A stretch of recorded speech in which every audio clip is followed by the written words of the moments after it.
Well, I can quite honestly say that this video will upset YouTube. Well, it'll upset the copyright people anyway, because I'm enjoying a bit of Who in the background before I get together with this video. So just let me have me little dance, will you?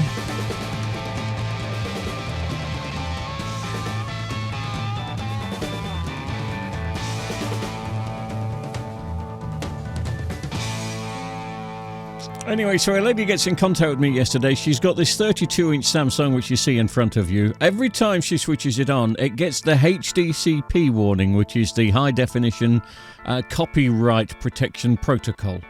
She's plugged it into a Sky. She's had a Sky engineer come out, given her a new box, a new HDMI lead, and it's still doing it.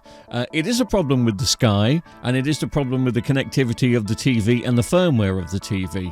This particular TV is not a smart TV, doesn't even have an Ethernet port, so I can't update it. Samsung would usually send the update out on a USB stick, but they're not supporting this TV anymore, so it's stuck. Funnily enough, it doesn't do it on my Skybox. It doesn't do it with anything I plug into it, so it's a bit of a weird one. I've given her a TV. She's given me this one in return, but then I notice a secondary fault with this, so I'm losing out here.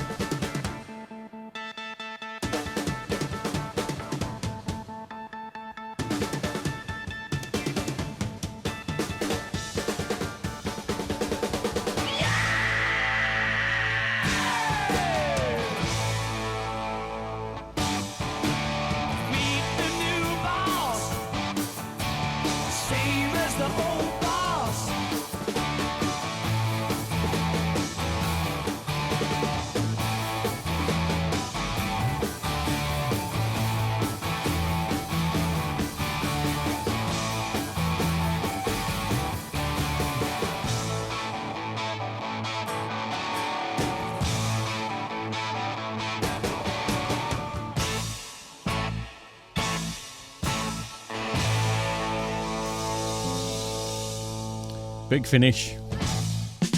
I thank you. So it's not really coming across on the camera, and it's not a terrible problem, but it is there. The screen is blue. It's got a large blue tint, and you know what happens when you start to have a blue tint, and this really has started to have a blue tint.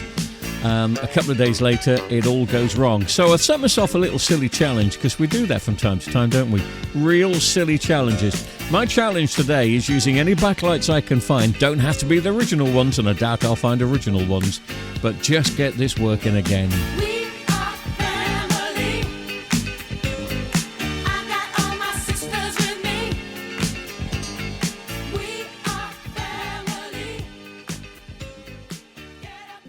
Okay, let's just fade that out before I really upset YouTube and they send the police around to knock on my door.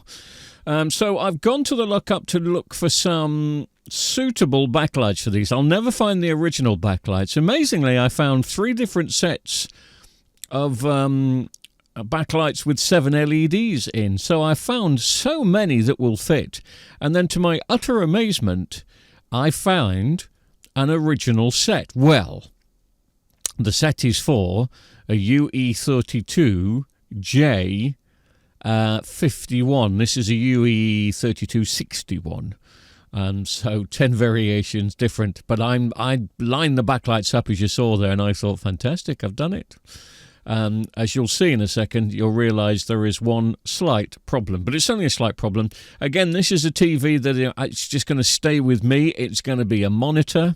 Or it'll be not a rental TV, but a loan TV, that sort of stuff. So this is not how to repair a TV that's got faulty backlights, as you know before. But I just decided that I ain't buying them, even though they're only £8 for a set. If I've got stuff in the lockup which will turn this picture from blue to white, then that's what I'm going to do.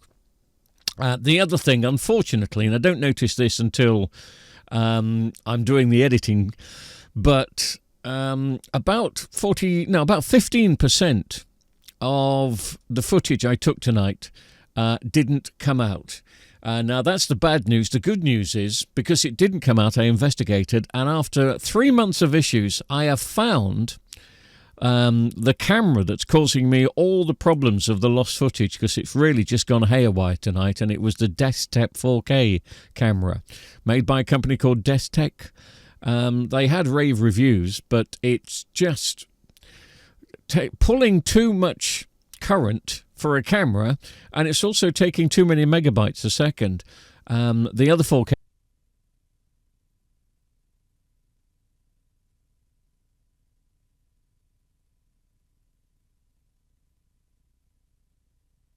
camera I have uses 10 megabytes a second to get 4K footage. This one takes 4 times as much.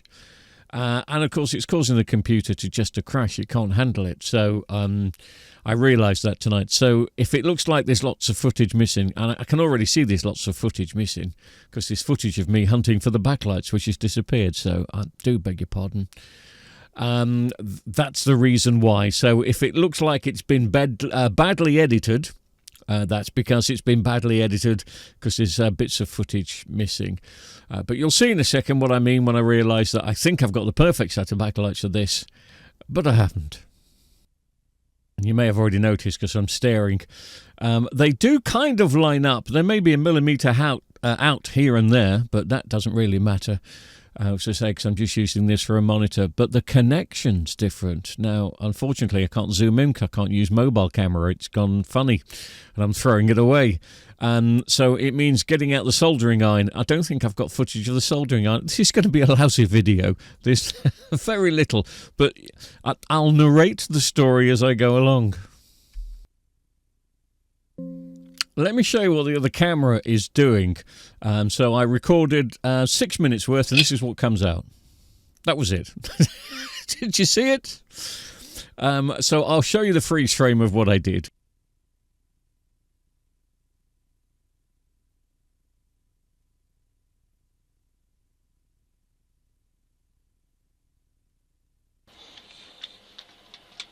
And of course, I did that by just scraping a little bit. I mean, I found a little bit more footage for you. There were some little bits here and there, not that the camera lasts so long, but just me scraping some of the conformal coating off of the positive and negative just behind the socket, so I can bridge the wires over. It is completely safe. It looks a bit untidy, but it's okay.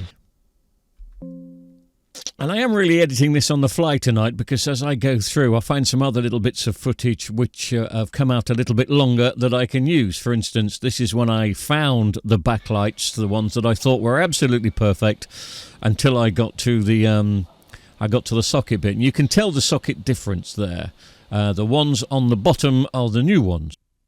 And apart from having to dig out some slightly bigger holes on the left and right hand side for the backlights, they look okay. I mean, they are the original colour backlights for this particular screen and set, so the picture is going to look just fine. Incidentally, when it comes to this bit here of me putting it back together, let's just test, because I've had one of those days today when everything has gone wrong. Like waiting 5 days on the trot for an Amazon driver to deliver something, never turned up. So I've been in a bad mood and tired all day. See if you notice what I'm doing wrong here. It takes me a little bit of time.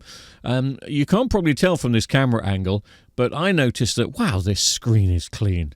This screen is clean. I don't have to clean this. This must be the only screen I've never had to clean. And then I suddenly realise, well, I haven't realised yet because I'm still putting it in. I think the penny's going to drop any second now if you haven't worked it out. Of course you've worked it out. Screen's the wrong way around. I don't think I've still... Oh, yes, I have worked it out, but I'm now struggling to get the screen out because it just looks pristine, as it would do on that side, because you don't usually handle that side. It's the other side that you handle, and then I clean it afterwards. So I've just got to very gently... Wouldn't it be awful if I'd have cracked it at this particular point because of doing something so stupid like that?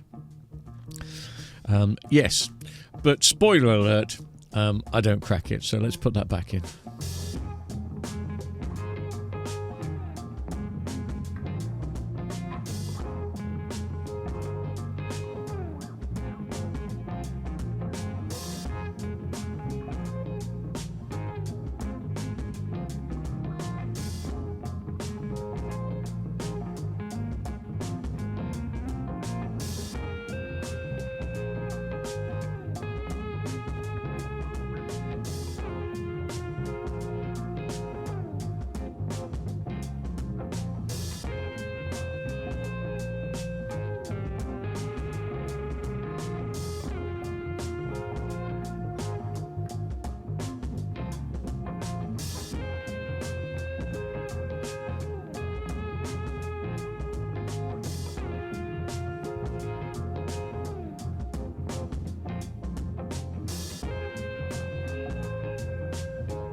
I was just going to show you this. This is the camera that's been causing me problems, Depth-Stec.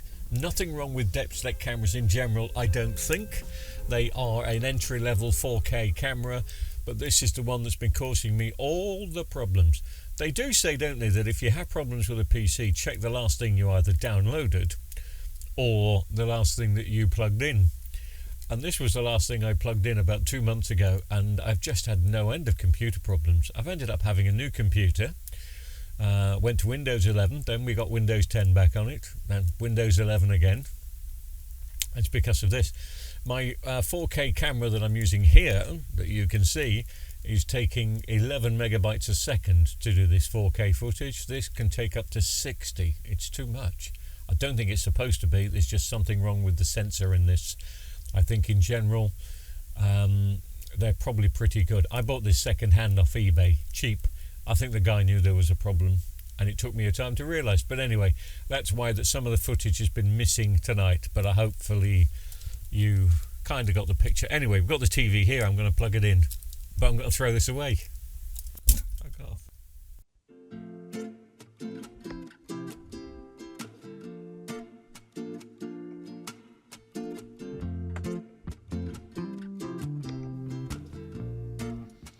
Anyway, back to this TV.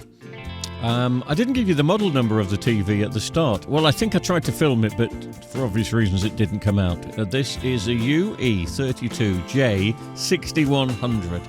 It's a non-smart TV, but it is Freeview HD. It's a nice little basic Samsung 32-inch HD TV. There's nothing more to be said about it, except the backlights do go blue, and I've managed to put in a new set of backlights. They are brand new, the set that's gone in. I've got to be careful with the words brand new. Now, I think the backlights are probably a month or two old before the screen got smashed, but the backlights are far too new to throw away, put it that way. We've had to just jury-rig the wired connections, or the clip connections, and we've made them wired connections because it was a different plug-in socket. But as you can see, the blueness has now gone. Well, maybe you can't see. The trouble is through the lens of a camera, these blooming TVs look quite blue anyway, but I'm sure you can see that it's not as blue as last time. Well, let's just bring a little bit of footage in then of what it looked like before we did the new backlights.